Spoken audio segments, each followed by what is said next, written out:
So it's important to deliver quick wins that I would say on a quarterly basis keep the whole business awake and aware of the fact that the company is pivoting and digital transformation is actually happening.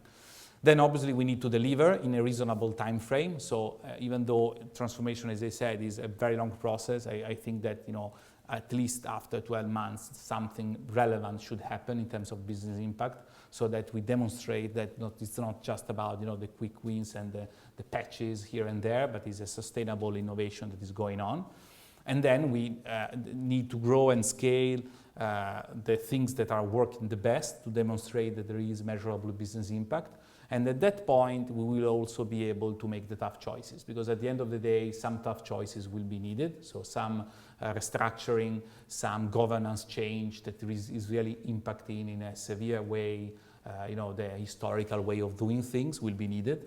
But you don't have the power, the political power to do that at the very beginning of the journey. So you really need to not only deploy quick wins, but deploy structural change that demonstrates there is impact, and then you will have the political leverage and capital to actually make those tough choices that complete and finalize the rewiring of the company. And as I said, this will take time. There is no flipping the switch. It's a process that takes obviously a varying amount of time, but it's definitely a multi-year program.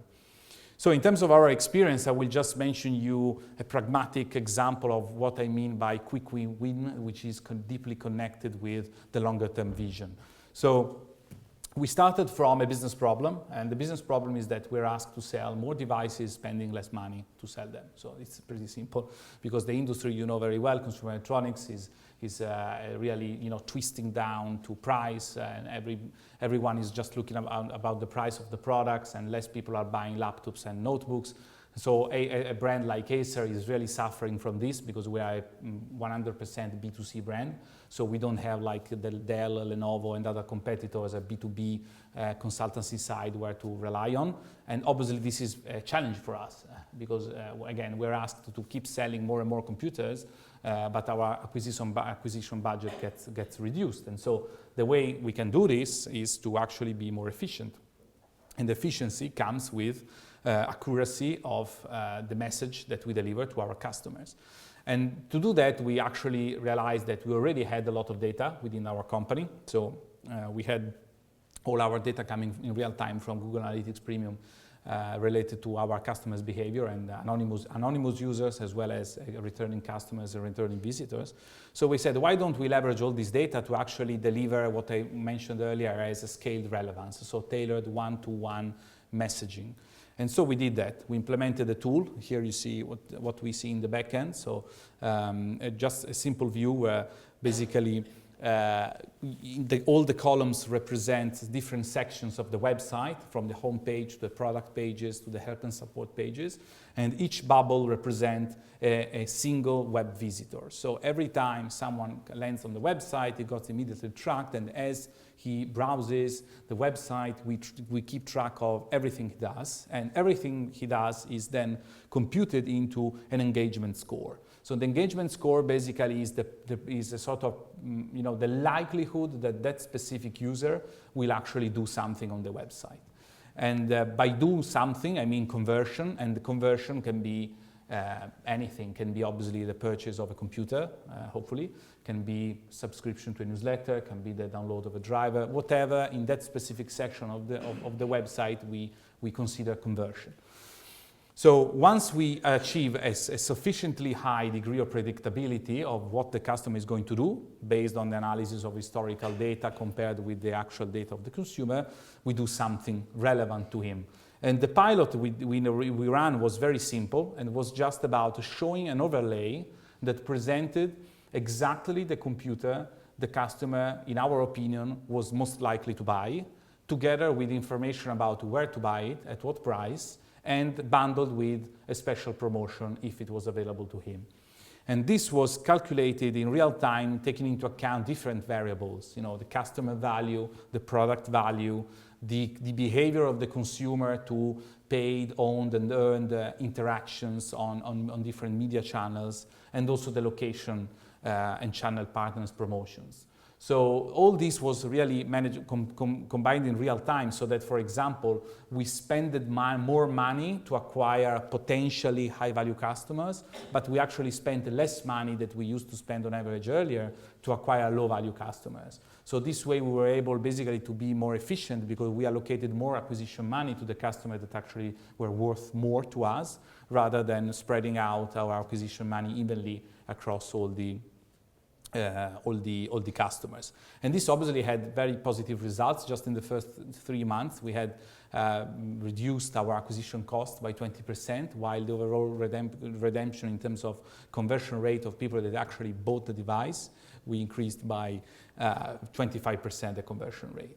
But this is just a quick win, because the end goal is to create a unique view of the customer.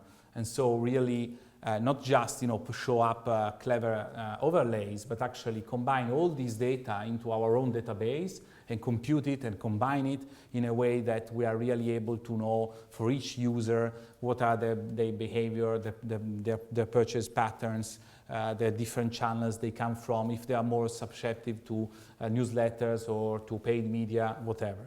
So it was really a way to solve a business problem, demonstrate through a quick win that it worked, and then bring scale through a broader vision. So we'll just skip very quickly to the conclusion. So how we did it in terms of what I call the secret ingredients that worked for us. So we avoided doing things with sort of parallel or what is called shadow IT structures, because obviously I plead guilty in the past. I did a lot of things my own with my own vendors in parallel without telling anyone. And I think that in some ways it worked some years ago when again we were talking about a sort of multi-channel marketing where each marketing channel was really separated from one another. But now that we are really in the area of omni-channel marketing, and as I said, really combined experiences are needed, this cannot be afforded anymore. First of all, because it's not the solution for the problem that we are facing as a company, and it's not the solution to address the new consumer behavior. And secondly, it's very dangerous because it endangers data, and data is the single most valuable thing that we have as a company. So we should treasure it and not risk of compromising it by doing strange things.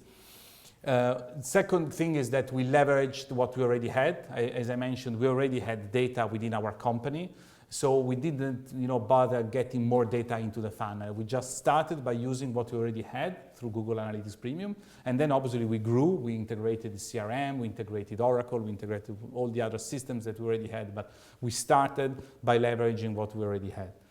And finally, obviously, we worked with our CIO as a partner instead as managing the relationship as a confrontational one. We actually said, okay, we want to do this. Let's we got their buy-in in doing things this way. So just start a pilot with no integration at all, using this solution, real-time marketing.